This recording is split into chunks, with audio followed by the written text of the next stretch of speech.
Look, obviously a few weeks ago when we had Dr. Nguyen, a wonderful advocate for clinicians in Western Sydney Nepean Hospital, give a detailed account of how the New South Wales health system has worked for 18 months to prepare for that critical mass of patients with COVID. And so part of that plan that she outlined that our experts have been working on included the system being technically overwhelmed in some weeks during October.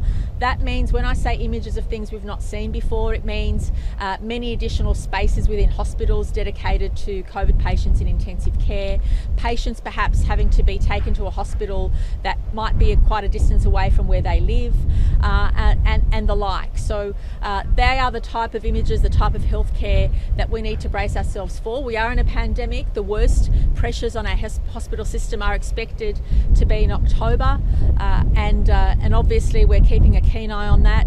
Interestingly, the number of people in our hospital system is slightly less than what we thought it would be, but the number of people in intensive care is about what we expected.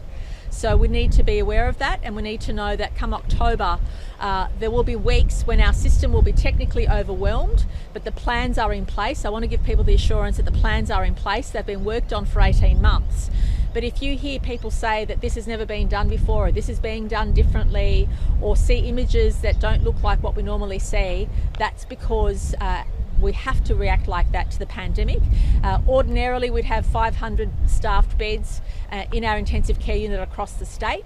For the pandemic, we have 1,550 just to demonstrate the surge capacity, but to demonstrate that the system will literally be having to work triple as hard as what it does in ordinary circumstances. And we also know that in ordinary circumstances, there are pressures on the system every day.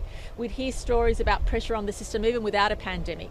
So I just want people to be aware of what's coming up, just want people to be aware of what to expect, and more than ever, to thank our wonderful hospital staff who are bracing themselves, who've been training for this and preparing for this for at least 18 months, but also appreciate that because of them, we can have that assurance that everybody who needs hospital care and intensive care will receive it. Premier, I'm assuming that with what you're saying this morning, that the permit system for essential workers in West and Southwest Sydney, you're not going to budge on that until we reach that? Oh look, that is the only the authorised workers list and the permit system is the only thing which differentiates any part of Greater Sydney and the restrictions. And as you appreciate, our aim is that when we open up at 70%, our case numbers are as low as they can be, so that we can therefore make sure we all move forward together, so that whether you live in Western Sydney or you live anywhere else in the Shire or anywhere else, you'll be able to visit all parts of New South Wales. And that's our aim, to be able to open together.